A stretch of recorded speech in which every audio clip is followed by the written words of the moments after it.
Welcome to my channel. இன்றைக்கி நம்ம வடைக்கறி எப்படி செய்கிறதுன்னு பார்க்கலாம். இந்த வடைக்கறி இட்லி, தோசை, சப்பாத்தி, பூரி இது கூட எல்லாம் வச்சு சாப்பிடலாம். வாங்க இப்போ எப்படி செய்யலான்னு பார்ப்போம். ஃபஸ்ட்டு இட்லி பாத்திரத்தில் தண்ணி ஊற்றி வச்சுட்டு ஸ்டவ் ஆன் பண்ணிக்கோங்க. இப்போது இட்லி பாத்திரத்தை மூடி வச்சுக்கோங்க. இந்த கடலைப்பருப்பு அரை மணி நேரம் ஊறினது. இப்போ இதை மிக்ஸி ஜாரில் போட்டுக்கோங்க. இப்போ இது கூட அரை ஸ்பூன் பெருஞ்சீரகம் போட்டுக்கோங்க. இப்போ இதை அரைச்சிட்டு வந்துடலாம். இந்த மாதிரி கொரப்பாக அரைச்சிக்கோங்க. ரொம்ப மை போல் அரைக்கக்கூடாது. மிக்ஸி ஜாரில் அரைக்கும் போது நீங்கள் உப்பு சேர்க்க வேண்டாம். உப்பு சேர்த்திங்கன்னா குழம்போட கொதிக்கும் போது இதில் இருக்க உப்புத்தன்மை குழம்புல இருக்க உப்புத்தன்மையுமா சேர்ந்து அதிகமாகும் போது சாப்பிட்றதுக்கு உப்பு கடுத்தது மாதிரி இருக்கும். அதனால இதில் உப்பு சேர்க்க வேண்டாம். இப்போது எல்லாத்தையும் இந்த மாதிரி எடுத்து வச்சுக்கோங்க. இப்போது இட்லி பாத்திரத்தை ஓப்பன் பண்ணிக்கோங்க. இப்போது இட்லி தட்டை உள்ளே எடுத்து வச்சுக்கோங்க. வச்சுட்டு மூடி வச்சுக்கோங்க. இப்போது கடாயை ஸ்டவ்வில் வச்சாச்சு. ஸ்டவ் ஆன் பண்ணிக்கோங்க. இப்போது தேவையான அளவுக்கு தேங்காய் எண்ணெய் ஊற்றிக்கோங்க. இப்போது அரை ஸ்பூன் அளவுக்கு கடுகு போட்டுக்கோங்க. பச்சை மிளகு பாதியாக நடுவில் கீறிட்டு போடுங்க, இல்லைன்னா கண்டிப்பாக மேலே பொட்டி தெறிக்கும். இப்போது 2 பெரிய வெங்காயம் சின்னதாக கட் பண்ணி வச்சுருக்கு. இப்போ இதை இதில் போட்டுக்கலாம்.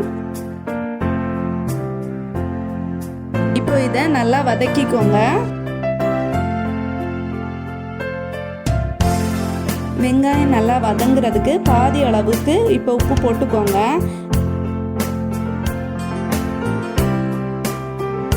இஞ்சியும் பூண்டுமா மிக்சியில் அரைச்சி வச்சுருக்கேன். இப்போ இந்த இஞ்சி பூண்டு பேஸ்ட்டை போட்டுக்கோங்க. இப்போ பச்சை வாசனை போகிற அளவுக்கு நல்லா வதக்கிக்கோங்க. இப்போ பச்சை வாசனை போயிடுச்சு. இந்த அளவுக்கு வதங்கின பிறகு 2 தக்காளி இந்த மாதிரி சின்னதாக கட் பண்ணி வச்சுருக்கேன். இப்போ இதை இதில் போட்டுக்கோங்க. இப்போ இதையும் நல்லா வதக்கிக்கோங்க. இந்த அளவுக்கு வதங்கின பிறகு 1 ஸ்பூன் மிளகாய் தூள் போட்டுக்கோங்க. இதுவும் நல்லா மிக்ஸ் ஆகுறது மாதிரி வதக்கிக்கோங்க. இந்த அளவுக்கு வதங்கின பிறகு அரை ஸ்பூன் மஞ்சத்தூள் போட்டுக்கோங்க. இதுவும் பச்சை வாசனை போகிற அளவுக்கு நல்லா வதக்கிக்கோங்க. ஏன்னா இந்த மசாலா எல்லாமே இந்த கிரேவியோட மிக்ஸ் ஆகணும். இப்போது 1/4 டீஸ்பூன் அளவுக்கு கரம் மசாலா பவுடர் போட்டுக்கோங்க. இப்போ இதை லைட்டாக மிக்ஸ் பண்ணி விட்டுட்டு கறிவேப்பிலையை எடுத்து போட்டுக்கோங்க. இப்போ இந்த குழம்புக்கு தேவையான அளவுக்கு தண்ணி ஊற்றிக்கிறோம். இப்போ இதை நல்லா மிக்ஸ் பண்ணி விட்டுட்டு குழம்பு நல்லா கொதிக்கட்டும். இந்த டைமில் நம்ம ஏற்கனவே இட்லி குட்டத்தில் வேக வச்சோம்ல, அதை ஓப்பன் பண்ணி பார்க்க போகிறோம்.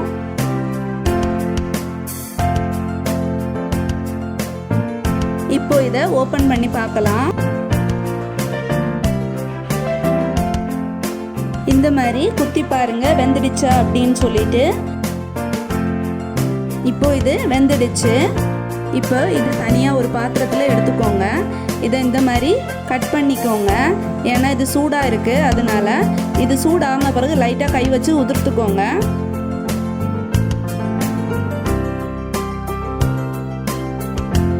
இந்த மாதிரி சின்னதாக உதிர்த்து எடுத்துக்கோங்க. இனி ஒரு மெத்தட் இருக்குது. இதை வடை தட்டுறது மாதிரியே தட்டி என்ன பண்ணுவாங்க, ஃப்ரை பண்ணி எடுப்பாங்க. இப்போது குழம்பு நல்லா கொதிச்சாச்சு. இப்போ இதை அதோட சேர்க்க போகிறோம்.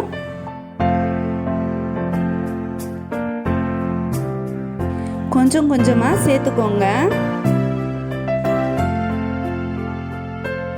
உங்களுக்கு குழம்பா வேணா கொஞ்சம் தண்ணி ஊற்றிக்கோங்க. இப்போ இதை நல்லா கிளறி விட்டுக்கோங்க.